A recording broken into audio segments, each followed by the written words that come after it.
Bueno, buenas tardes a todos. Gracias por acompañarnos en este nuevo ciclo de charlas del IGEBA. Con la charla de Dominique de hoy vamos a dar lanzamiento al ciclo 2022. Hemos vuelto a la presencialidad, así que estamos contentos por eso. Vamos a tratar este año de hacerlo mixto entre presencial y con la transmisión a través de YouTube, así que esperamos que esto se mantenga con regularidad durante el año. Solamente les comento que la comisión este año está parcialmente renovada. Me acompañan, bueno, Dona Gran, Federico Ibarra y Clara Bramia este año junto conmigo. Vamos a estar llevando adelante las charlas. Así que bueno, le voy a pasar la palabra a Roby para que pueda presentarnos a Dominique y después vamos a escuchar. Bueno, muchas gracias, Paula. Bueno, celebremos nuevamente la vuelta a la presencialidad y también la vuelta a estas charlas. Para mí es un gusto presentarles a Dominique Mouazé. Él es físico, se recibió en la Universidad de Caen, hizo su posgrado en las universidades de Southampton y de Hannover, en Inglaterra y Alemania respectivamente, y se desempeña actualmente como profesor del Departamento de Ciencias de la Tierra y como investigador en el Laboratorio de Morfodinámica Costera y Continental de la Universidad de Caen. Dominique se ha especializado en el estudio de fluidos y en la interacción entre fluidos, sedimentos y estructuras costeras, obras costeras, y además de eso, trabaja activamente con simuladores de sedimentación para simular corrientes marinas. Nosotros actualmente estamos colaborando en un proyecto de Offshore con el grupo de la Universidad de Caen. Y para mí realmente es un gusto tener a Dominique aquí y que nos cuente lo que sabe sobre el tema de las energías renovables.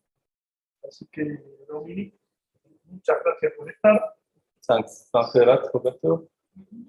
I could understand almost everything, so I will speak Spanish now. No. Well, thank you. Thanks a lot. I want to give you a brief summary of what we call renewable marine energy. It means gathering or collecting energy from the sea. But when we say the sea, it can be from the winds, from the waves, from the currents. There are other technologies, but I will focus on few ones which are already working as an industrial way. It means there are some research, but what we look for is some energy which can provide at low cost what we are looking for. So I will go through this different kind of energies. First one is one of the oldest one, energy from a dam. So if you have a tube, water level, you can transform the potential of water level in terms of kinetic energy. So that's what we call tidal energy. So whatever in a place where you have a high tidal range, you could gather energy. The second one is old one as well, starting in the 70s. That's what we call ocean thermal energies. In some places, you have a strong differences in temperature between the sea level and bottom level. And using this temperature gradient, temperature difference, you can produce energy, or you can do like a fridge or a cooling system. You can use this service. The next one is wave energy. So in some places, mostly in deep waters or even sometimes in coastal waters, the wave height is sufficient to collect energy as well. Then I will speak about current turbines, and the most advanced and nowadays is offshore wind turbines. Means offshore a wind turbine, as you can know, on the continent, but this time you place it in the sea. So just a brief overview. When we speak about offshore wind farms, there are several ways of foundations. The most common one is what we call monopile. It is one pile of 6 meters diameter. Then the second one is gravity-based foundations. Thus, base foundation is place where the soil is very strong, very hard, in comparison with monopile, where the soil is much softer. Next one is tripod or jacket foundations. Then in Europe, we are starting to move the turbines away from the coast by floating elements, because the water depth is increasing too quickly. So we are putting wind turbines on floating elements. Then I will speak about wave energy, different technologies, and marine current turbines. So when we start with that tidal energy, it was installed in France in the 60s. It's 240 megawatts. It's close to Mont Saint-Michel Bay, where the tidal range is quite high, more than 8 meters. And that old system, as I said before, is using the tidal difference or the water depth difference to convert it into kinetic energy like this. So if you wait at a given time, you will close the gate, you will fill the area, and then you will release the gate when the difference in height is high. So it's very efficient. It's coming from the dam technology that you can find in mountains. So it's efficient. As I say, the major problems is you will create a huge damage on the environment. That's why there is not so well developed. So there have been some projects in UK, in the Severn area. That's a place where the tidal range is the highest in Europe. So it's an old project, and it's coming back again each time that the oil price is rising. So it's an old project. It's not made already, but they try to change the technology to avoid stopping completely the water displacement and to reduce environmental damages. In South Korea, they've been recently a new project. They create a lake with artificial areas on using the same technology. I can speak about each technology if you want later for the questions. So there are only few places in the world where we could use that tidal range technology. And yes, one place in Argentina, but you see there is only few places. Now we'll switch to the ocean thermal energy. So as I said to you before, in some intertropical areas, the temperature at the sea level is quite high. And sometimes you have a deep sea where the water temperature is quite low. So that difference can create energy, but you can use also that differences for other purposes. You can use this for dewatering system, for cooling installations. You can place your technology on the coast or even on the boat. So there were some prospective projects in the past, but nowadays it's not really made. In Tahiti, for example, they use that technology for air conditioning system, and per year they were saving 600,000 liters of oil. So it's not a direct energy conversion to electricity, but you can use it to save oil in islands, for example. So that technology is highly costly. So it costs $80 to $100 billion for 5 years.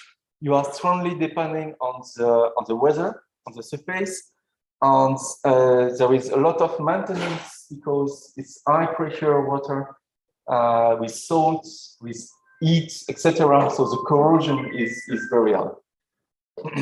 And another problem is the visual aspect. It looks like a very ugly industry, so people, they won't accept this very quickly. There have been some studies that the potential that we could get from that energy is 100 to 1,000 times the level of the electricity consumption of the whole planet. So if we were able to just gather 1% of the global potential energy of thermal energy, then we will solve the problems of energy. But it's not so easy. It's still quite complicated. Switch now to wave energy, which is much more advanced. You have an estimate here around the world of the energy that you can get per kilowatts, so 1,000 watts per meter of coastline. So along Europe here, we've got strong waves, especially around islands.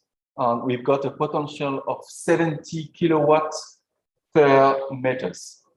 At the end of the talk, I can discuss about energy if you want. I don't know if you know what is and what's the meaning of this. I can speak about this but later. For example, here in South Argentina, the potential is really high. So there are strong waves yeah, so maybe there are a few things to do. As we look here in the right place, high potential in this area or high potential in this area also in Northern Europe. A lot of technologies have been made since a very long time. Mainly there are 6 families. The first one is the oscillating water column.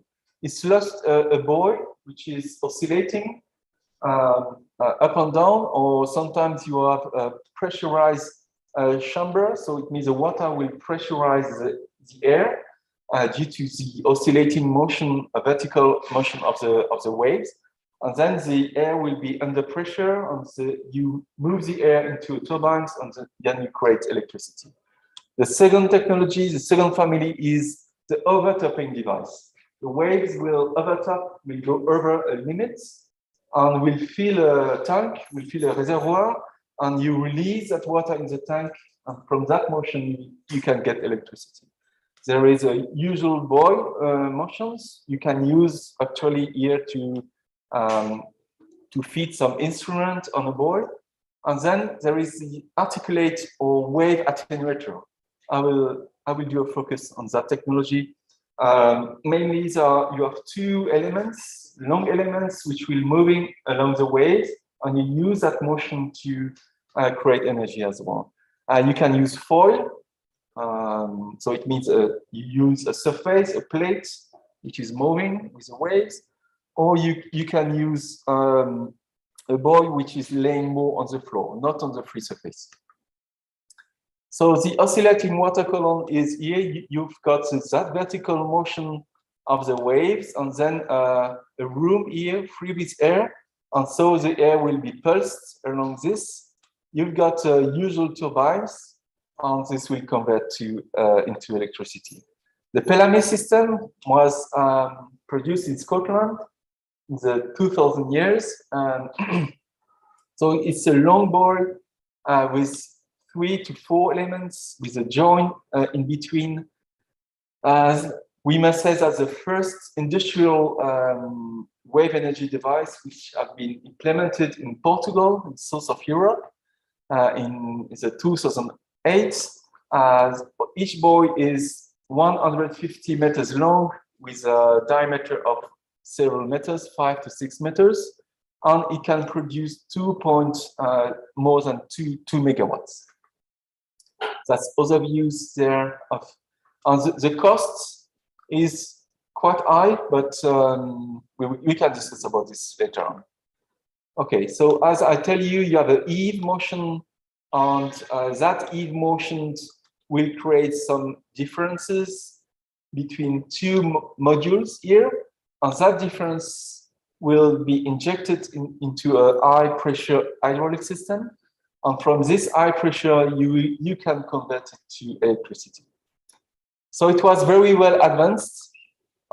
That's a closer view of the joint in between. So you've got all the hydraulic system. The system can be released very quickly to do some maintenance. So it's very fast to install, very fast to remove. There have been numerous work on model tank, physical modeling or numerical modeling have been made on this. So it was very at a high level of technology, let's say. But the problem is that in 2008, as it started to deploy, there were 3 Pelamis systems. It was a financial crisis in 2008. So there were no funds anymore to support this. And nowadays they are not working anymore. So they're lacking of funds and the company collapsed. But it was a good example that which was working, that we could get energy from waves. The next thing is the wave gradient. As I said to you before, it's a technology based on the overtopping.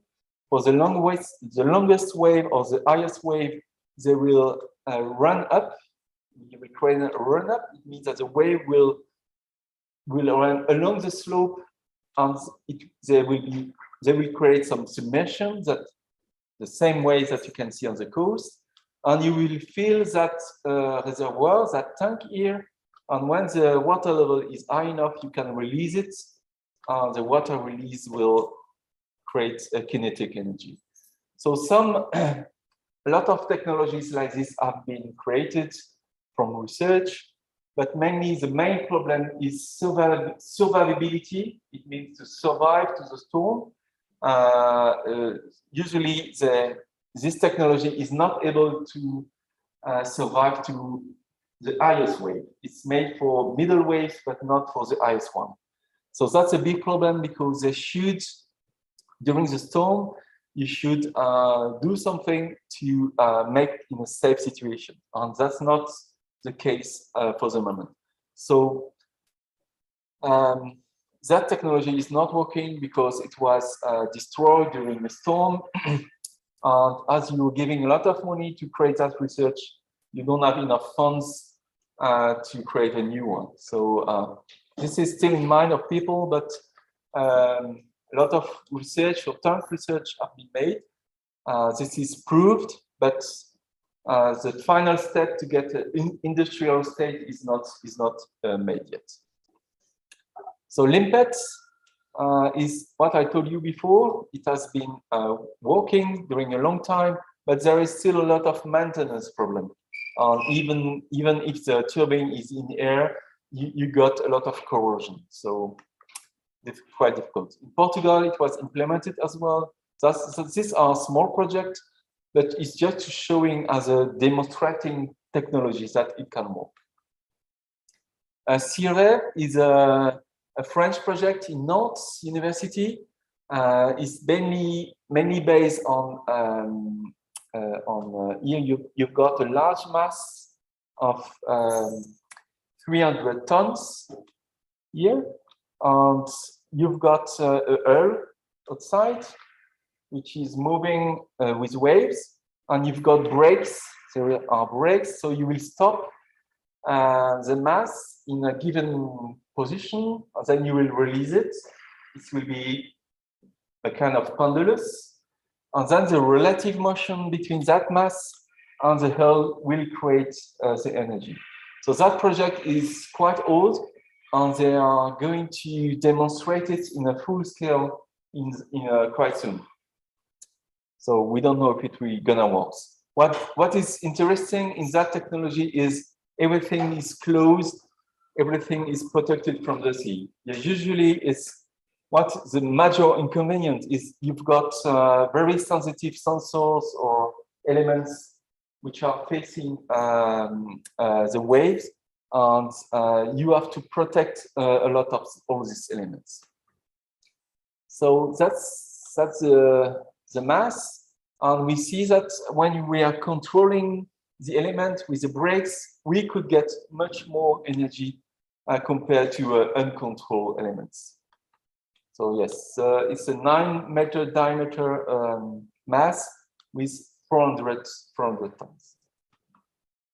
Oyster, it's a project where it's lying on the bottom, and then these elements will move with waves, and you will send pressurized water on the coast, and using that pressurized water on the coast directly. So that's what is smart here. What is interesting is all the sensitive elements. They are not on the sea, but they are on the coast. So it may be one solution to solve a lot of problems when all your elements, technology or energy transformation is on the sea itself.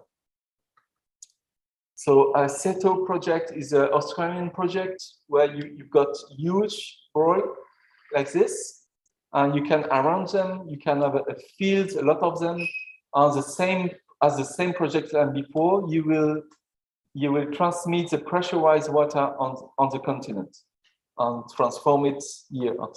So that project is very well advanced. And there are some projects in Europe to use this.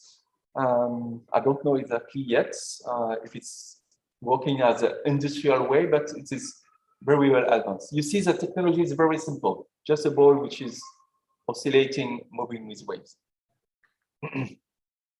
Yes, that's so there are some projects here in Ireland, 1,000 kilowatts, so it's starting to produce a lot of energy. That's quite interesting. Anaconda project, I just show you this because it's very simple. It's just an elastic, I don't know how to translate this. It's just like a balloon, elastic balloon, and you will use a compression of the wave front as the waves are traveling, and the pressurized front at the end will be transformed. What is interesting here is you don't have any complex technology, metals, etc. It's very simple, and as we said before, it could easily resist to storm. And there are a lot of things which have been made, multiple floating elements like this. Well, you see that some demonstrators have been made. It has been proved. The problem is usually you don't get so many energy. So slowly we are in a process that new elements from this research could be improved in terms of industrial. I just go through, that's a patent of the 1881. So a lot of people are working on this since a very long time.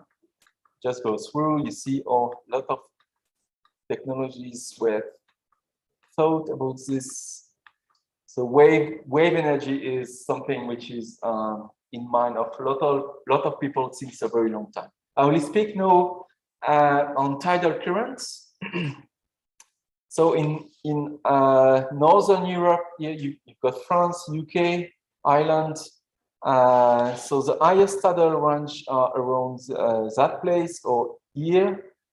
If we focus here, this is Normandy. I'm working in this area. And in this area, it's called the Alderney race part. You've got the highest tidal currents in Europe. They can reach more than 10 meters per second. So there is a huge potential of getting energy in that place. So a lot of people, a lot of industry were giving project here. But I will speak about this later. So to gather energy from tidal current, you need a speed which is over 2 meters per second. So few places in the world are reaching that 2 meters per second. There are some places here in Argentina. What is interesting with tidal current is due to the density of water compared to the air, you just need a smaller blade, smaller diameter. So you see here a marine current turbine of 16 meters diameter will give you as much energy as a wind turbine, which is 55 meters diameter. So in the sea, due to that density, you will gather much more. Okay, a lot of projects have been made.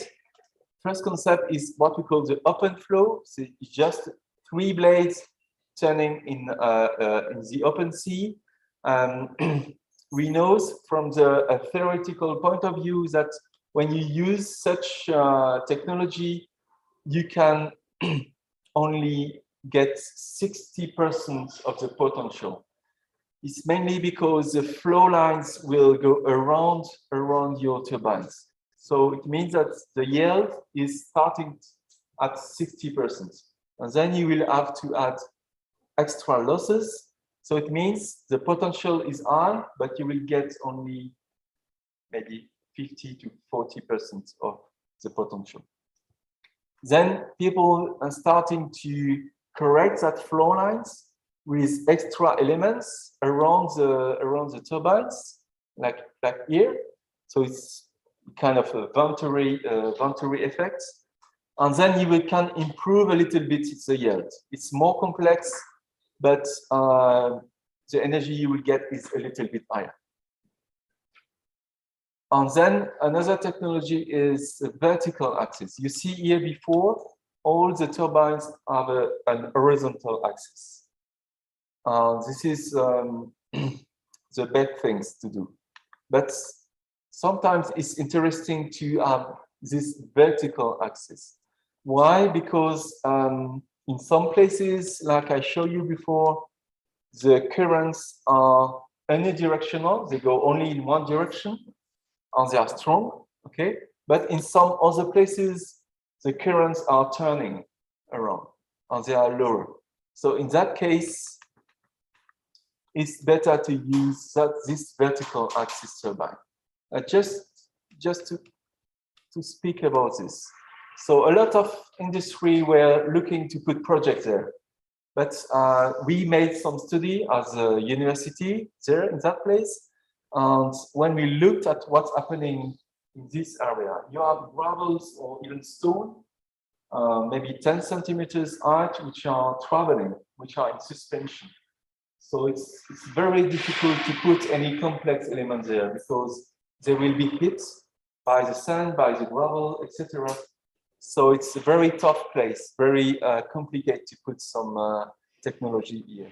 The second problem is there are always currents during, or that current is also reversed from the bottom to the top. So if you want to do some maintenance, or if you want to collect your elements, that's very complex as well. So nowadays, industry is giving up in this area, even if the potential is very high, and they try to put some turbines in other places where it's less difficult.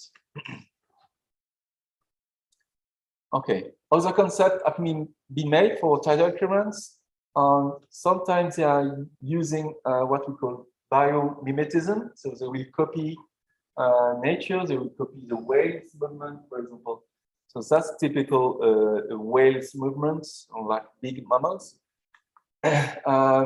One major problem of what's happening in the sea is the biofouling. If you put something in the sea after a given time, it will be colonized. And it's a turbine which has been colonized just after 3 years of being immersed. So you see here, it will go wrong, the blade cannot turn anymore, etc. So that's a big issue. The industry was not expecting this. So they are starting to work on that problem to avoid that colonization, biocolonization. In the lab, we are working at that problem at the moment. It means we are working with numerical models, and we put some, you have a blade here, and we put some barnacles. So I don't know the name. This is barnacles, well, just small, like a hat.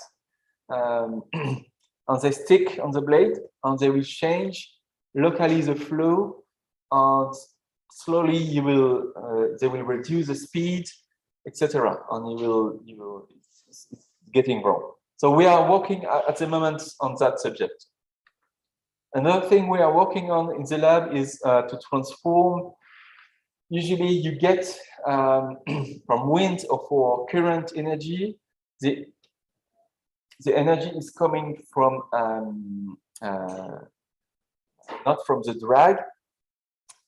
So you make something turning, and the drag is a force that you will lose compared to the lift. So the lift is making your blade turning, and the drag is not used to create energy. What we are trying to do is to use a drag, the drag as well.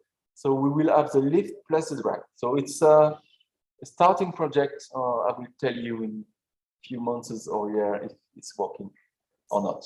I will switch now to offshore wind turbines. So these turbines, as I said to you, are mostly on monopiles, 6 meters diameters. Nowadays, the wind turbines, the most modern one, have a diameter of 240 meters. So, and you need a clearance between the tip of the blade and the seawater of 30 meters. So it means here the nacelle, the engine, will be placed at 150 meters above sea level. Okay, so on this element is almost 300 tons to 500 tons. So 300 small tons. At 150 meters, you should add the water level as well, and then the foundations. So you've got a huge amount of mass on a large distance, a lot of vibrations, a lot of noise, etc. So that's complex, but nowadays we know how to deal with such kind of problems. So as I told you, with a diameter which is very large, then you will get a huge amount of mass. Gravity-based foundations.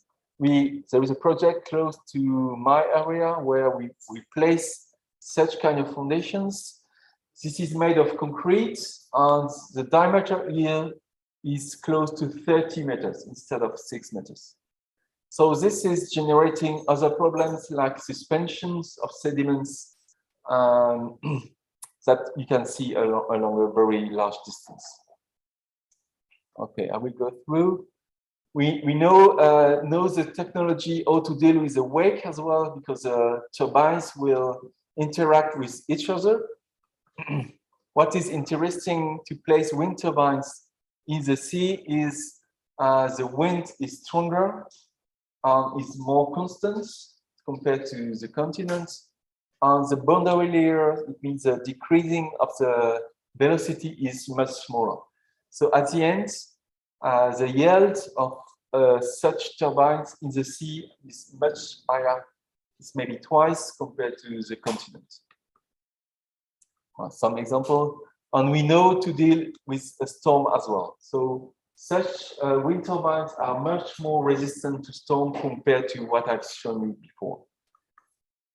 So the sources, here is the wind speed. In red or in purple, this is the highest sources of wind. So all this coastline area, and especially in the North Sea, are very, the potential is the highest. And nowadays we can see that the wind farm parks are mostly placed in the northern Europe. In the Mediterranean Sea, the major problem is the depth, the water depth is getting very high very quickly. So to face that problem, it will be more floating wind turbines. So in France, it's very difficult to place wind turbines because people on the coast are complaining. They're complaining because they don't want to see this in front of them. So that's a big issue. This on fishermen, they don't like wind turbines as well. So it's just to show you turbines in a row. Usually they are placed in a row, so you won't see them what is underneath, and which are placed at only 4 kilometers from the coast. Then 8 kilometers, then 12 kilometers. So usually they are placed at that distance, 12 kilometers. You see them, but it's still tiny, it's still small. Usually the weather in Normandy is not like this. You have clouds or rains or whatever, so you even don't see anything. And so 16 kilometers. So we know the technology is made to get even further back these wind turbines. 26 kilometers. Well, I will go through this because I think I'm running out of time. Well, and nowadays in Europe, in UK, 6 years ago, they were leading with 8 gigawatts. So 8 gigawatts means mostly 8 nuclear power stations.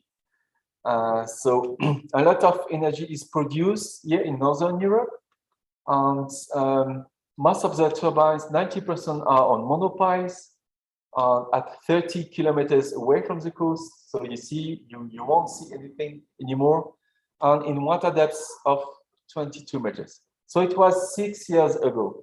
Nowadays, we can place wind turbine even at 100 kilometers away from the coast. So that's really interesting, and even in deeper waters, 40 meters water depth. So we can cancel now in France the issue with the thing of this wind turbine. Yes, so that's even a closer view. So there are more and more in deep water and far, even farthest from the coast. Yes, as I told you, mainly monopiles, and we are starting to view some floating foundations as well, but only few of them. That's the evolution of the electricity which is produced since a long time. We see now that we are reaching 3 gigawatts per year for a total in Europe of 20 gigawatts. So it means we are saving almost 20 nuclear power stations. Well, I will go through this. So the major problem is you have to build facilities or port area to adapt this new kind of wind turbines. You need a lot of space. You need new boats. Only few boats are able to place the piles on the sea. So you need to adapt all your port facilities. So, but slowly it's changing and it's working well. So you see that's quite complex. So I'm finished now, but I can speak about energy if you want afterwards.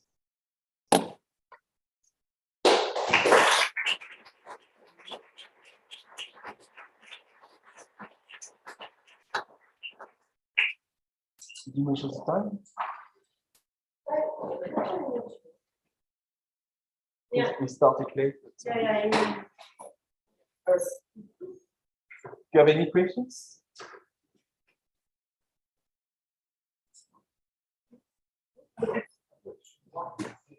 Please. Okay.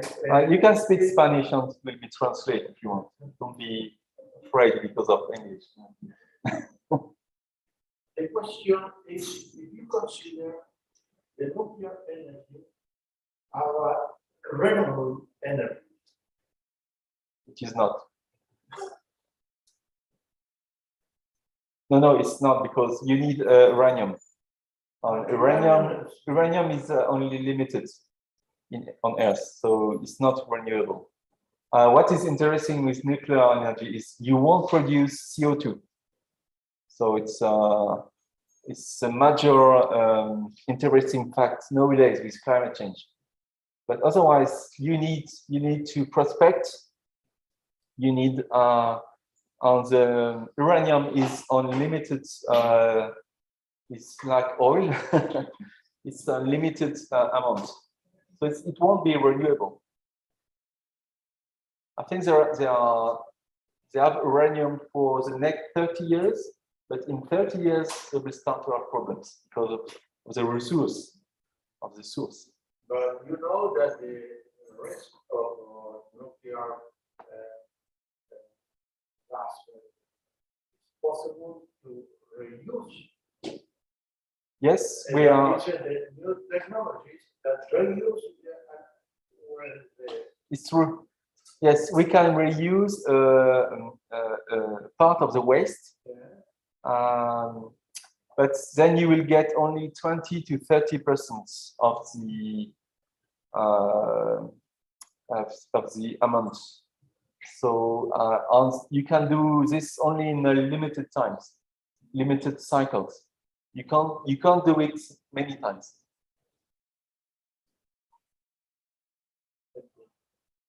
Yeah, you get a residue that is not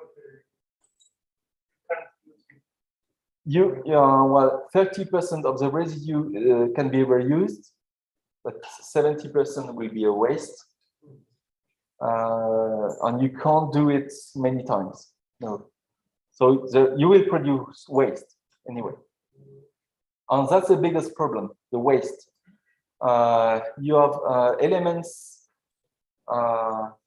will produce radiation during 1,000 years, so 100,000 years. So it's a big issue.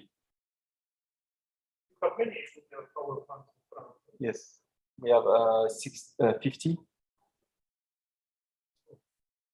50, and they are old now. What is the amount of energy? How is this balance in France? How much energy produced by the power plant? How much by farming? Nuclear power plant is 40%, and then we've got hydroelectricity. I don't know, maybe 20%. So it's only 50, 60. Renewable energy is only 10 to 15%. And the rest, I don't know. We stopped the coal. So no, well. But you are still burning oil or coal? Or no coal. Oil, yes. There are still oil burning, yes. But no coal. Germany stopped as well. Or will stop soon. They will stop soon.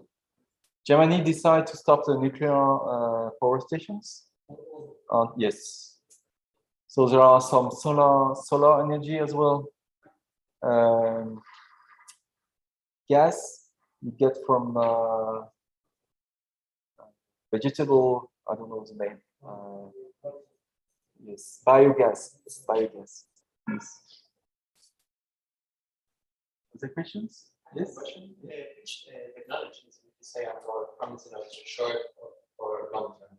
Well, wind turbines are already working well. And, so yes, that's the easiest. It's efficient. It's creating issue by the environmental impacts are mostly the noise. You will produce when you install them. You will usually fly, and you will produce noise at a low frequency. So all the mammals, for example, they will hear it, so they can behave strangely. And then there are bird strike. Birds get hit by the blade, and you will release also sediments. You are putting your wind turbine, so you can release turbidity, etc. You can create scores, so it means erosion on the marine bed, but then you can use artificial reef to reduce this. So yes, we don't know exactly, we know but not so much about the electromagnetic field, because electricity will travel along cables, and so we don't know what is producing in the long term. So there are some issues, some environmental issues with wind turbines. But at the end, it's still renewable. We don't know how to deal with the old blades. Blades they are made of fiberglass, plastic, etc.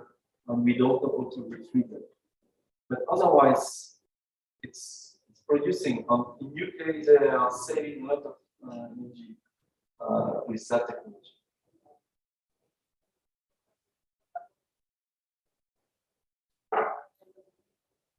Other questions?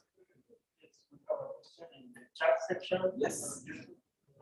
The question is, do you think that it would be feasible to produce ocean energy in South Argentina, Patagonia, Tierra del Fuego?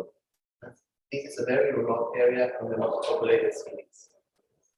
Yes, that's a good question. Nowadays, we don't know how to do this in Europe. So I mean, it's maybe not the best way to give some energy in this remote part. I must say, probably the sea is too rough, it's too complicated. So even a simple technology will be destroyed by storm or current. So it's maybe not the right way to do it. I think in these places there are a lot of wind. So it's maybe better to produce onshore wind turbines instead of waves. Yeah, so sometimes you have a huge potential, but to get it is very difficult. It's better to move away on with a little potential, but much more easier to get.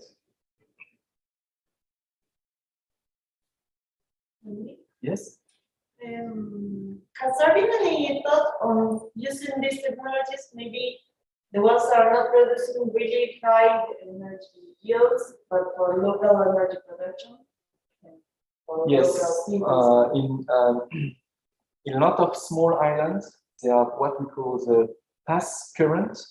It means due to the presence of morphology or two islands, you have strong currents between the islands. And they are using small turbines just to produce energy. Yeah, so it's already existing. So your aim is not to produce energy for a complete town, but just for few hours or at a reduced amount. Yes, it's possible. So, using energy networks, I think you told me sometimes, but the problem is the sediment. What we need is strong currents in the network. Yes, scoring. You will, due to the presence of the tidal turbine, you will create score. Strong erosion. So you will have to put some protection on the soil directly. So that's a major problem. The brothers, for example, feeding the lines. Yes, that's a big issue. Yeah. We've put some devices to measure the current, etc.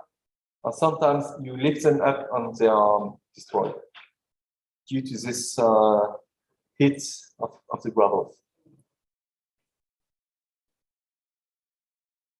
Perhaps Yes. this question is when I saw the aerobic farmer, so that all the turbine move synchronously. That's neat because we need 50 hertz and a multiple of 50 hertz is a government. And they produce a synchronic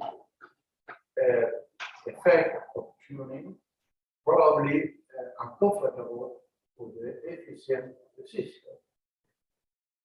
My question is, why don't you use different multiples and, for example, one move with a half of 50 hertz and other of 150 hertz, and different movements destroy the synchronic tuning of this part of the system in the farm. But then, when I saw the farm, I said, why don't you say, Yeah. because it's possible technically. Yeah, it's possible. Different speeds. It's true, but it will not solve the problem because one of the major problems of onshore wind turbines is that stroboscopic effect. It means when the blades are going through you on the sun, it will create shadow at cyclicity, as you say. And that stroboscopic effect will produce something in your eyes, and then the brain is not understanding what's happening, and you can collapse. But if you change it to 40 Hz or 100 Hz, it will still create that stroboscopic effect. Not in the same amount, but I'm not sure, I'm not medicine, but I'm not sure it will solve the problem. It's not the same speed. It's not synchronous.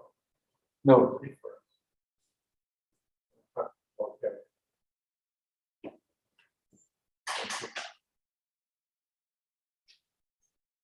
Okay. Thank you.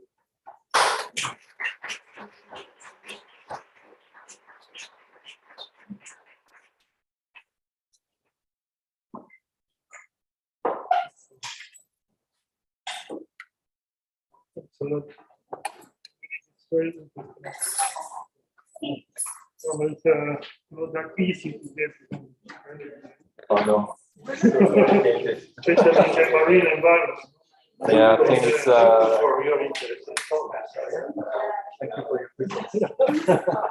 No, it's true. It's not very difficult. Sorry. We think it's easy to collect, but it's really complicated. The problem is the technology is so